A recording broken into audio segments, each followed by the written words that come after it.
Help me reach my goal and subscribe. And hit the bell icon. Chapter 69:36. The staff member quickly said, "Sir, this guy is so unscrupulous, which is not in line with the nature of a businessman. I feel that something is fishy, and he has the upper hand in this matter. He is already on the moral high ground. If we rashly launch a public opinion war against him, we may very well shoot ourselves in the foot. In my opinion, we are in the wrong in this matter. So we should try to keep a low profile. If it really doesn't work, we can impose appropriate penalties on the mercenaries to calm the public anger." The official said angrily, "I didn't want to argue with him, but this guy is really going too far. He donated $200 million to hype it up. Which I can accept, so I welcome him with open arms. But why does he exclude us? Isn't this a blatant accusation?" After that, he paused slightly and added, "I don't intend to protect anyone. But the nature of the mercenary group is too special. Almost all of its members are our supporters, and we have so many jobs that need them. And they are the only ones who can do it. If we don't help them at this time, once the name of Blackwater is completely rotten, we will no longer be able to ask them to do things.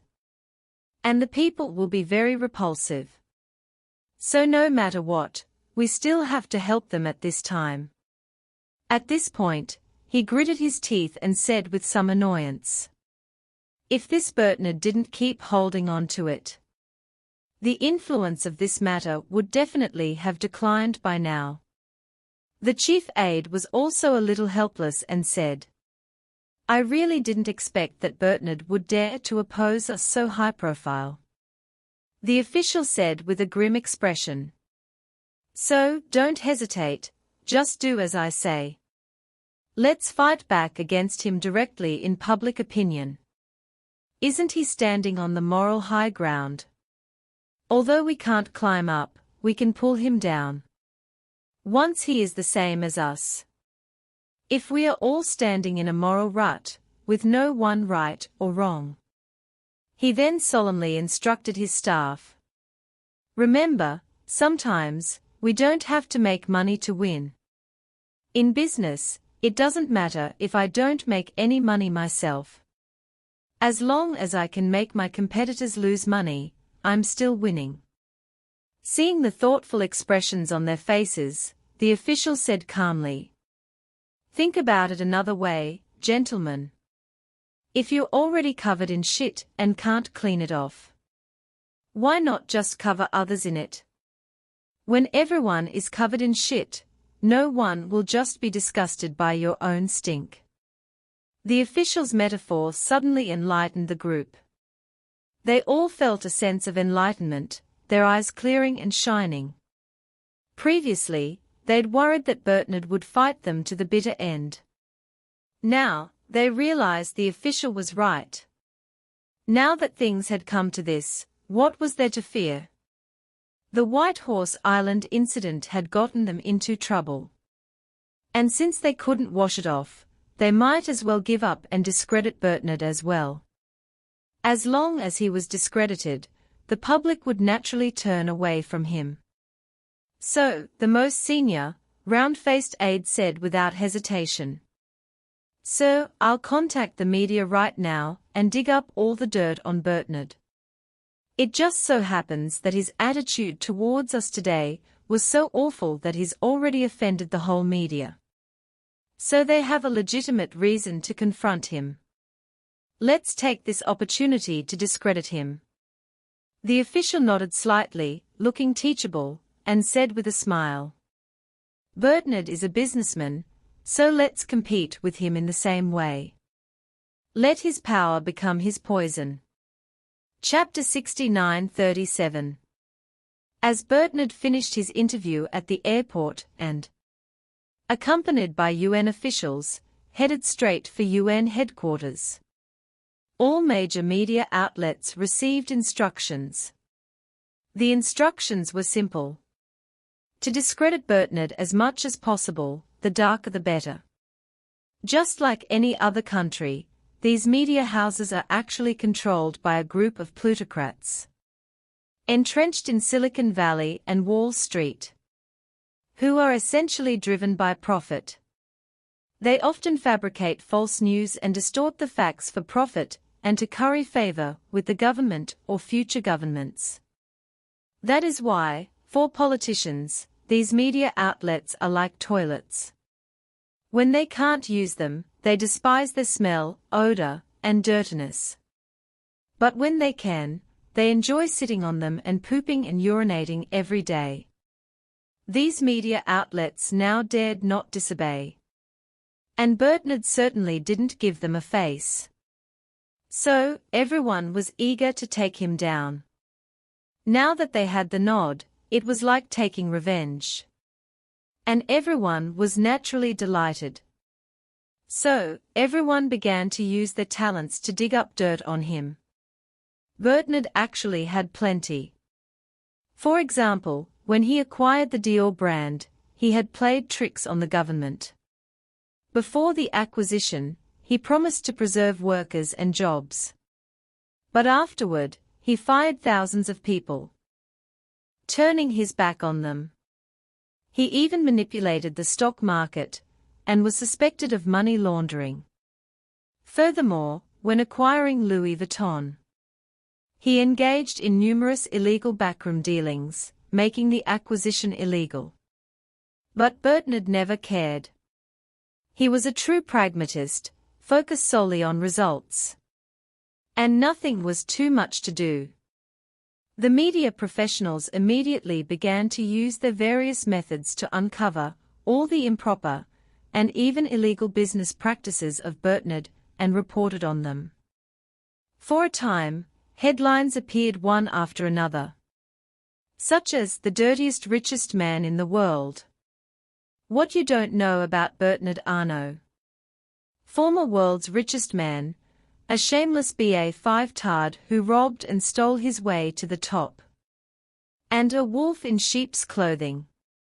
After Bernard arrived at the United Nations, he was in the lounge preparing for a donation ceremony later when his assistant. He was looking dismayed and said, "Boss, the media is smearing you like crazy." Without even raising his eyelids, Bernard snorted. "Slander me?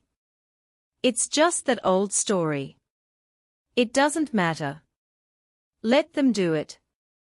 The assistant said nervously, "But they are being too intense now. Almost all local media outlets are covering this. The coverage is quite intense." "Don't worry." Bernard sneered, "Let them revel to their heart's content. Who has become the world's richest man? Whatever they do, the better. Ideally, they'll make it so I can't survive here." The assistant was stunned. What on earth was the boss trying to do? He wasn't like this before. In the past, he was incredibly mercenary, even turning against his own father for the sake of business. Even his first hostile takeover attempt, which forced the founder out of the startup team, was a test run on his own father. Successful, he profited from this one trick for decades. Now, such a profit-seeking man shows no regard for the local business, and even harbors a suspicion of withdrawing from it. Why? His assistant didn't understand. But Bernard had figured it out before he arrived. With Charlie's permission, he could only accumulate experience points bit by bit. 50 billion experience points wouldn't be easy to accumulate. It might take 8 or 10 years. Since Charlie had asked him to come to America to cause trouble, he had to seize this opportunity to severely offend them and proactively cause them losses, thus maximizing the losses. For him, the greater the losses, the greater the rewards. This perverse logic is something few in the world could comprehend. With a wicked smile, he thought to himself, If I destroy the local market, just don't deny it. Just be sure Charlie doesn't deny it. Chapter 69:38. 20 minutes later. When all sorts of negative information about Bernard was already spreading. Bernard straightened his suit, walked out of the lounge, and stepped into the spotlight. Media reporters snapped photos of him non-stop, and many people were eagerly anticipating the upcoming interview. The recent public opinion war had already unilaterally sounded the clarion call for Bernard, and he hadn't yet retaliated. Everyone was waiting to see how he would react. UN officials, however, weren't interested in this news. They simply hoped Bernard's money would arrive quickly. $200 million might not even be enough for a federal government employee to buy coffee for a year. But for the UN, it was a truly substantial sum. The UN's standing has been declining these days. Forget generating revenue, it can't even collect dues. Funding is constantly tight. Now, someone's offering $200 million for free, isn't that like pie in the sky? France's annual UN dues are only $130 million. So, UN officials enthusiastically and proactively handled the entire donation process. Complete with big checks, photos, thank yous, and group photos. After the series of procedures was completed, the UN official said excitedly, "Thank you, Mr. Bernard, for all you have done for the fight against terrorism. Now, please allow Mr. Ano to deliver his speech." At the warm invitation of the UN official, Bernard picked up the microphone and said to the countless media reporters with a smile, "I am very honored to have this opportunity to come to the United Nations and contribute to the global fight against terrorism." At this point, he paused slightly, looked around at the reporters in the audience, and continued. "As you all know, a few days ago on Whitehorse Island, an extreme terrorist attack that shocked the world almost occurred. Fortunately, at the most critical moment, I bribed the terrorist leader with money, and thus avoided the tragic death of myself, my wife, Miss Sweet, and hundreds of guests and employees. I used to think that our lives were far away from terrorist attacks. But after this incident, I realized that danger lurks around each and every one of us.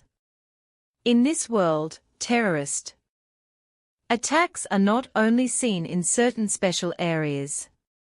In some remote resorts, there are still people who harbor evil intentions and hide hidden dangers. So, I came here today and stepped into the spotlight in a high-profile manner, hoping that through this donation, I could step into the front line of the fight against terrorism with my own hands." At this moment, he said loudly with a look of indignation on his face, "In fact, many people have asked me, since you choose to confront terrorists and the backers behind the terrorists head-on, aren't you afraid of being discredited, retaliated against, or even assassinated?"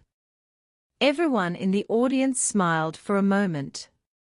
They were all media people, and they all knew that Bernard was mocking and satirizing. This guy is really smart. As if he was saying, "It doesn't matter if you discredit me. I will directly classify your behavior of discrediting me as revenge from the backers behind the terrorists, and this time, I will step on you under my feet." At that moment, Bernard waved his hand and shouted with a stern face, "I want to say, I'm not afraid. I'm afraid of nothing. In the past, I might have been hesitant, afraid of affecting my career or bringing negative consequences to the group. But now, I no longer put personal or group interests first. Because on Whitehorse Island, I've already died once. From that day on, every day I live is a gift from God. So, what else do I have to fear? I will bravely stand up. I will bravely say no to the filth of this world. Even if they wield swords, guns, clubs, and clubs at me, even if I'm torn to pieces, I won't hesitate. His impassioned speech and awe-inspiring words stunned the reporters in the audience. Some reporters burst into applause. Bernard's words were spot on. To declare in front of the world's media that he wasn't afraid of terrorist retaliation and assassination was truly unparalleled courage. The key point is that Bernard is practically one of the smartest little losers in the world. If the mastermind behind Whitehorse Island were those extremists in the Middle East, even if Charlie asked him to gain experience, he wouldn't dare be so arrogant. Because those people would probably launch all kinds of extreme attacks in retaliation against him. Rejuvenation pills are good, but you have to be alive to take them. But coincidentally, the mastermind behind Whitehorse Island is in the West. And the hopeless Syrian opposition. And Bernard didn't even bother to confront the Syrian opposition. But instead, they targeted the Blackwater and opened fire. Although these two were shameless, at least they were still within the framework of the normal world. They would never dare to assassinate him again in this environment. The only thing they could do was to attack his business, which would just help him gain experience. So Bernard could act with impunity, treating Blackwater as soft persimmons. The applause from the audience lasted at least 2 or 3 minutes. After the applause finally died down, Bernard faced the camera and said with a stern expression, "Just now, before I came on stage, I heard something. Some part of the media seems to be digging up some of my past deeds and making a big fuss about them.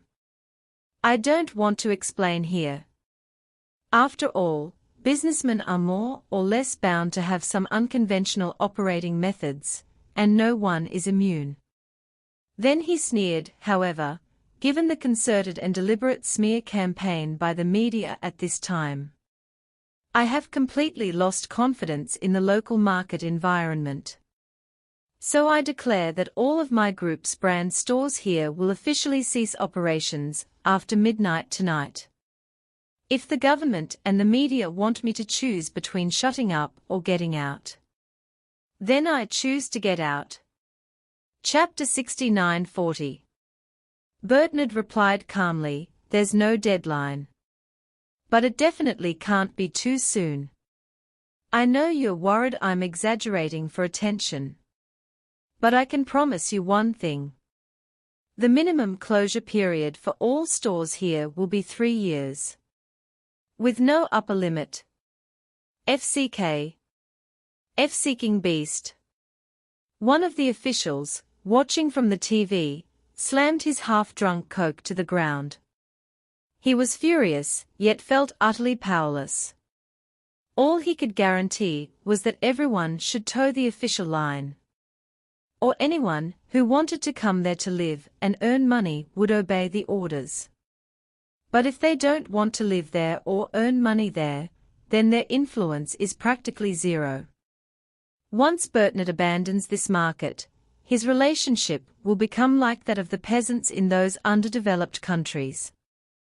Despite the vast disparity in status, ultimately, neither can do anything to the other. Furthermore, Bernard has publicly announced that all the stores here will be closed for at least 3 years, potentially costing him $10 billion in net profit. To cut costs, he'll undoubtedly have to lay off tens of thousands of employees here.